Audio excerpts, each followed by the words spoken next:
देखिए, पाकिस्तान ने फिर से नापाक हरकत की है। भारत ने चेतावनी दी थी कि अगर पाकिस्तान जो है तनाव को बढ़ाने वाली हरकत करता है तो उसका मुंहतोड़ जवाब दिया जाएगा। आज जो खबर निकल के आ रही है, जम्मू के कुछ इलाकों में जो महत्वपूर्ण ठिकाने हैं उसको ड्रोन से टारगेट किया गया। लेकिन अच्छी बात ये रही कि जो हमारे एयर डिफेंस सिस्टम है, यानी भारत का जो एयर डिफेंस सिस्टम है, पाकिस्तानी हमले को पूरी तरह से नाकाम कर दिया गया।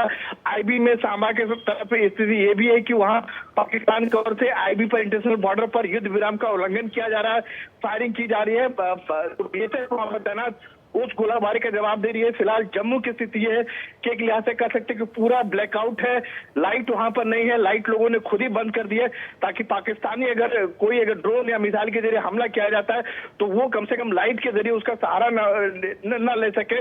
और उसका इसी वजह से कि पूरा ब्लैकआउट कर दिया है, यानी उसको पूरा अंधेरा देकर टारगेट जो है उसे खोजने में दिक्कत हो। लेकिन जो हमारे जो एयर डिफेंस सिस्टम है वो बहुत एक्टिव काम कर रहे हैं और पाकिस्तानी हमले को, जो ड्रोन से जो हमला किया गया था उसको नाकाम कर दिया गया। कुछ एक वाइटल जो हमारे महत्वपूर्ण ठिकाने हैं उसको टारगेट करने की कोशिश किया गया था पाकिस्तान की तरफ से, जिसको पूरी तरह से नाकाम कर दिया गया है। जी, तो राजीव, इस वक्त आप ये कंफर्म कर रहे हैं कि जम्मू में हमले की कोशिश की गई है जिसे पूरी तरह से नाकाम कर दिया गया है। भारत के एयर डिफेंस सिस्टम ने इस हमले को नाकाम किया है।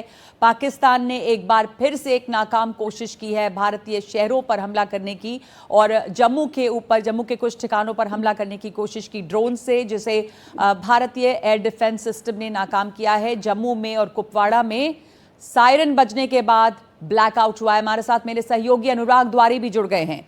अनुराग, स्थिति उन इलाकों की इस वक्त क्या है जम्मू में और उसके आसपास में? कुपवाड़ा में भी हम देख रहे हैं कि ब्लैकआउट भी होने की बात आ रही है, सायरन बजा है। आपने दिखाया उन इलाकों की रिपोर्ट भी जहां पे लगातार शेलिंग हुई है सिविलियंस पे भी। आप इस वक्त कहां पे मौजूद हैं और स्थिति क्या है?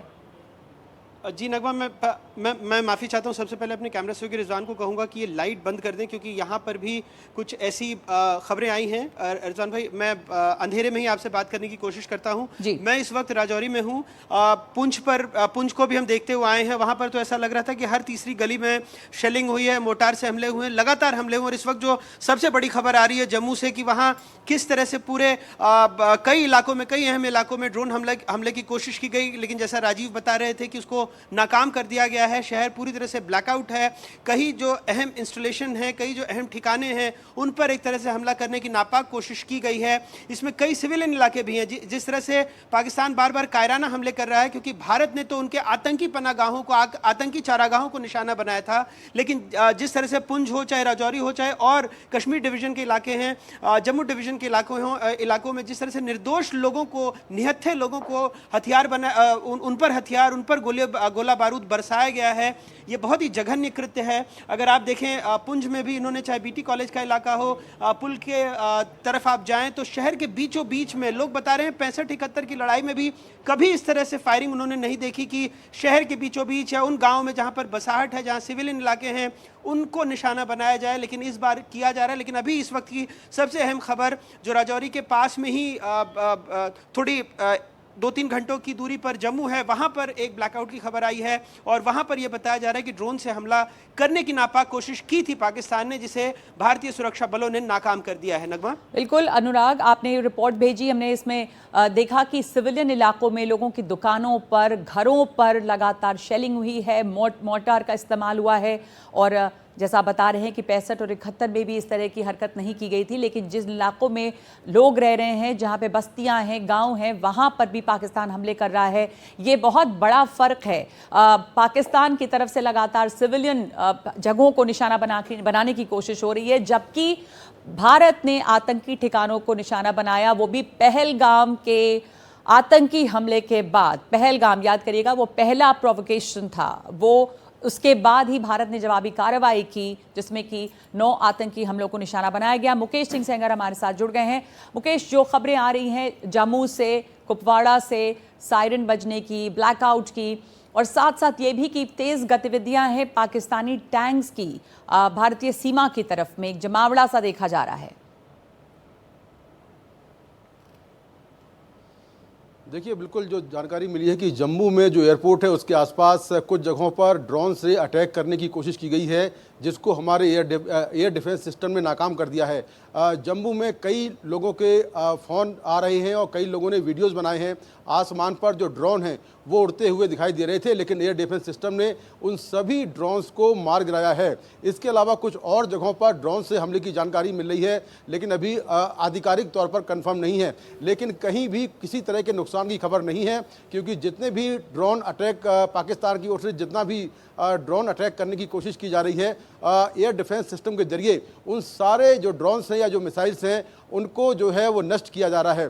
तो अब तक की जानकारी के मुताबिक जम्मू में कोई नुकसान नहीं हुआ है। हाँ, बहुत सारे लोगों ने देखा है कि आसमान में ड्रोन उड़ रहे हैं और कुछ लोगों का कहना यह है कि उन्होंने मिसाइल भी देखी है, लेकिन उसको बीच रास्ते में ही उसको नष्ट कर दिया गया है। वहीं जहाँ पर मैं खड़ा हूँ श्रीनगर कुपवाड़ा, श्रीनगर में तो हालांकि अभी ब्लैकआउट नहीं हुआ है, लेकिन कुपवाड़ा और LOC के पास कुछ शहरों में ब्लैकआउट कर दिया गया है और वहां पर एहतियात के तौर पर यह ब्लैकआउट किया गया है। हालांकि वहां पर ड्रोन से हमले की कोई खबर नहीं है, लेकिन एहतियात के तौर पर ऐसे शहर जो कि LOC के बिल्कुल नज़दीक हैं उनमें ब्लैकआउट कर दिया गया है ताकि दुश्मन टारगेट को ना देख पाए। इसके चलते ब्लैकआउट कर दिया गया है। इसके अलावा ये भी जानकारी मिल रही है कि राजस्थान बॉर्डर पर तमाम जो शहर हैं, पंजाब बॉर्डर पर तमाम जो शहर हैं, वहाँ पर भी ब्लैकआउट कर दिया गया है, क्योंकि पाकिस्तान ने ड्रोन से हमला किया है, ऐसी जानकारी मिल रही है। और ये हमला केवल जम्मू तक सीमित नहीं है, बल्कि कुछ और जगहों पर भी किया जा रहा है, ऐसी भी जानकारी सामने आई है। वहीं खुफिया एजेंसियों के सूत्रों से जानकारी मिली है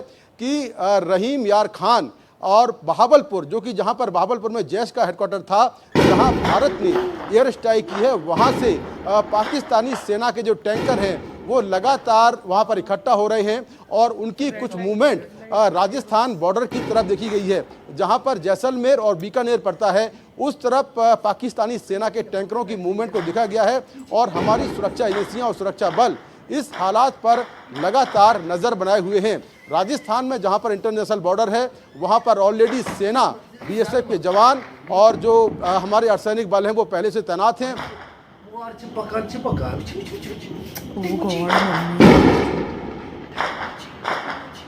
जो राजस्थान बॉर्डर है वहां पर भी जानकारी मिली है कि जिस तरह की हालात वहां तनावपूर्ण है, उसको देखते हुए लगातार वहां पर सेना के जवान निगरानी कर रहे हैं और किसी भी हमले से निपटने के लिए तैयार हैं।